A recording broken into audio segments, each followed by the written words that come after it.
कुछ सवाल यहाँ पर मेरे पास सामने रखे हैं जिसमें पूछा गया है सक्सेसफुल होने के लिए सबसे ज़्यादा क्या ज़रूरी है। देखिए सक्सेसफुल होने के लिए देखो ये लक बहुत मैटर करता है सबसे पहले तो, और आपका जो हार्ड वर्क है, हार्ड वर्क के साथ आपका लक होना बहुत ज़रूरी है। लेकिन कुछ चीज़ें ऐसी हैं जो जिससे हम ट्रैक पे आ सकते हैं या फिर हम आगे बढ़ सकते हैं। लाइक अगर आप A to Z किसी भी जगह पर आप अगर पैदा होते हैं, फैसिलिटीज़ नहीं है या फैसिलिटीज़ हैं भी, तो मुझे लगता है वे आपको फाइंड करना पड़ेगा कि किस वे में हमें जाना है, क्या हमारा गोल है, और हमारे गोल्स के हिसाब से हमारी हार्ड वर्क और लॉयल्टी वहाँ पर सेट होनी चाहिए, उसमें मैच करनी चाहिए, तभी हम आगे बढ़ सकते हैं। तो बहुत ज़रूरी है कि आप जो गोल सेट कर रहे हैं वहाँ पे आप सक्सेसफुल जब ही होंगे जब आप हार्ड वर्क, फोकस, आपका जब लॉयल्टी, ये सब चीज़ें जब आएंगी तो आपके रिजल्ट भी बेटर होंगे। जब आपके रिजल्ट बेटर होते हैं तो आपके सक्सेसफुल होने के चांस ज़्यादा होते हैं। तो ऐसा कुछ नहीं है कि जो सक्सेसफुल इंसान है बहुत ही कुछ अलग करते हैं, बट उनका फोकस, उनका एम,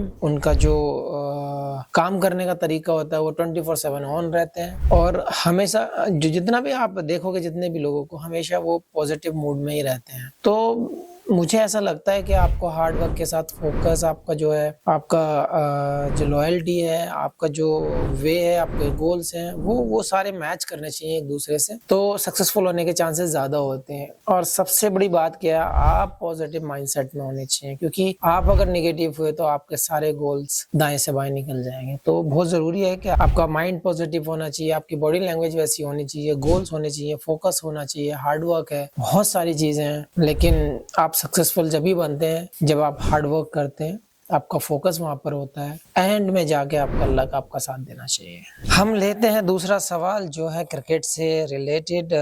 किसी ने पूछा है कि आपका क्या प्लान रहता है जब वाइट बॉल थोड़ा पुराना सा हो जाता है, मिडिल ओवर्स का हो जाता है, तो आप क्या प्लान करते हैं, आप कैसे वाइट बॉल को यूज करते हैं? देखिए बहुत स्मार्टली इसको यूज किया जाता है। सबसे पहली बात तो ये आती है, जब आपकी नई बॉल आप जब यूज कर रहे होते तो बहुत जरूरी है उसको मेंटेन करना। अगर आपने वन साइड अगर मेंटेन की है तो आपको मिडिल ओवर में बहुत राहत मिल जाती है उसको चलाने के लिए। छोटा छोटा स्विंग होता है, मूवमेंट्स होते हैं वहां पे, तो आपको वो आइडिया हो जाता है फिर कि हाँ इतना मूव कर रहा है, इतना ऑफ द पिच निकल रहा है, तो वो आइडिया आपको हो जाते हैं। बट अगर आपने मेहनत नहीं की है, नई बॉल को मेंटेन करके नहीं रखा है, और वो जब मिडिल ओवर में आती है तो उसकी हालत बहुत खराब हो जाती है, तो फिर आपके पास ज्यादा कुछ ऑप्शंस बचते नहीं है। एग्जीक्यूट करना फिर 100% श्योर हो जाता है कि हाँ अब हमें एग्जीक्यूट करने के लिए जरूर देखना पड़ेगा, क्योंकि बॉल एक ही ऑप्शन है जो बॉल हो सकता है, वो रिवर्स, और वो भी डिपेंड करता है कि ग्राउंड और स्क्वायर कितना ड्राई है उस पे। और फिर अगर वो बाई चांस मिल भी जाता है आप, तो मुझे लगता है कि आपके अंदर वो कला होनी चाहिए कि आप रिवर्स बना चाहें। तो अगर आप रिवर्स बना सकते हैं तो शायद आपके बचने के चांसेस अच्छे हैं, बच सकते हैं, कम रन पड़ सकते हैं। लेकिन अगर देखा जाए तो मिडिल ओवर्स बहुत इंपॉर्टेंट पार्ट है, क्योंकि स्पिनर्स के साथ आप मिक्स मैच करते हैं, तो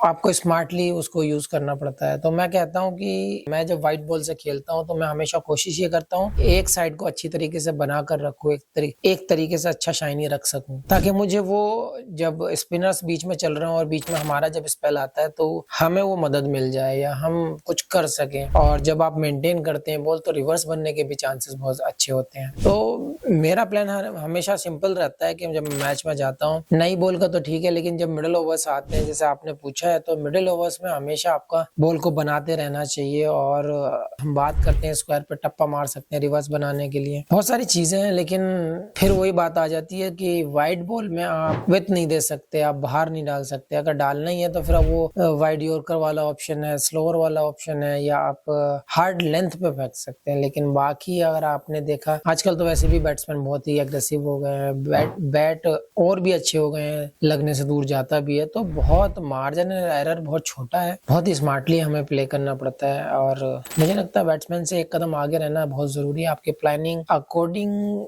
बैट्समैन के हिसाब से होनी चाहिए, क्योंकि आपको ये नहीं पता है कि ये बैट्समैन क्या अच्छा करता है, कौन से फेस में कैसा खेलता है, तो आपके फंसने के चांसेस ज्यादा है उसमें। तो सबसे पहले तो आपको बैट्समैन की नॉलेज होनी चाहिए, कौन से शॉट्स उसके पास है, कौन सा फेवरेट शॉट उसका है, उसके बाद आपका गेम क्या डिमांड करता है, विकेट से क्या बिहेव कर रहा है, वो सब चीजें कैलकुलेट करके हम प्लान करते हैं। और और जब जाके उसको एग्जीक्यूट करने को देखते हैं। और मुझे लगता है जब ये चीज़ें आपको पता होंगी तो आप बहुत ही ईजिली हैंडल कर पाएंगे मिडिल ओवर्स में बॉल को और गेम को। सो एक और आया है क्रिकेट से रिलेटेड ये सवाल, उन्होंने कहा है कि आपकी सीम और स्विंग का क्या राज है। तो मैं यही कहना चाहूंगा, इसमें कोई राज नहीं होता है, इसमें मेहनत लगती है, इसमें मशक्कत लगती है, इसमें आपका पसीना बहाया जाता है। तो एक ही चीज कहना चाहूंगा कि आप अगर सीम पोजीशन अच्छा करना चाहते हैं तो उसके पीछे मेहनत लगेगी, उसके पीछे दिमाग लगेगा, बहुत सारी चीजें हैं जो आपको करनी पड़ेंगी, तब जाके आपको स्विंग मिलता है, आपको रिवर्स स्विंग मिलता है। तो बहुत सारे बेनिफिट्स हैं उसके बाद। अगर आपका सीम पोजीशन अच्छा है, आपका सीम कंट्रोल अच्छा है, तो आप बॉल को दोनों तरफ मूव करा सकते हैं, जैसे आप लोग देखते हैं बहुत सारे बॉलर हमारे पास। तो ये बॉलिंग का एक बहुत ही इंपॉर्टेंट पार्ट है कि आपका सीम कंट्रोल कैसा है, आप बॉल को कैसे रिलीज करते हैं, आपकी सीम पोजीशन क्या है, आपका रिलीज पॉइंट क्या है, ये सब चीजें बहुत इंपॉर्टेंट है, तब जाके आपको स्विंग मिलती है। ये कोई राज या फिर आपकी ऐसी चीज नहीं है जो मार्केट से गए और खरीद लिया। तो ये चीज आपको बनानी पड़ेगी, आपको नंबर्स ऑफ बॉल्स बहुत ज्यादा डालने पड़ेंगे, आपको ट्राई करना पड़ेगा, बार बार करना पड़ेगा। मुझे लगता है बहुत टाइम भी लग जाता है। और दूसरी चीज कि आपके एक्शन पे भी बहुत डिपेंड करता है कि आपका एक्शन कैसा है, रिलीज पॉइंट कहाँ पर है, तब जाके वो स्विंग का आपको आइडिया लगेगा। तो बहुत जरूरी है कि आपका सीम पोजीशन, आपका रिस्ट पोजीशन और आपका रिलीज पॉइंट, तब जाके आपको स्विंग मिलेगा। ये आप करके देखिए, शायद आपको भी मिले ये राज। एक सवाल में पूछा गया है मेरे से कि आप कैसे कंट्रोल करते हैं नई बॉल, स्पेशली वाइट बॉल को। तो मैं ये कहना चाहूंगा, वाइट बॉल तो वैसे ही इतनी कम स्विंग होती है भाई, आपको अगर कंट्रोल की जरूरत पड़ी है मींस लाइक आपके पास बहुत बड़ा स्विंग होगा उस वाइट बॉल में।